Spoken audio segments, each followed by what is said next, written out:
मित्रांनो, प्रियकरासोबत मिळून पत्नीने केले पतीचे 3 तुकडे. ही अतिशय धक्कादायक आणि माणसाला काळिमा फासणारी घटना आहे.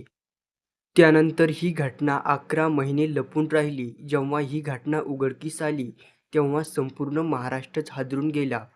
ही घटना आहे नवी मुंबईमधील. जेव्हा ही घटना समोर आली, तेव्हा पोलीससुद्धा चक्रावले. कारण 2 मुलाच्या आईनेच आपल्या प्रियकराच्या मदतीने आपल्या पतीची हत्या केली. मात्र या हत्येचं गूढ वर्षभरानंतर उकललं. जेव्हा ही बातमी पोलिसांपर्यंत गेली, तेव्हा पोलिसांनी ॲक्शन करत दोन्ही पण आरोपींना आपल्या ताब्यात घेतलं आणि त्यानंतर संपूर्ण या चक्राचा भांडाफोड झाला आणि समजलं की पत्नीनेच प्रियकराच्या साहाय्याने पतीला मारण्यात आलं आणि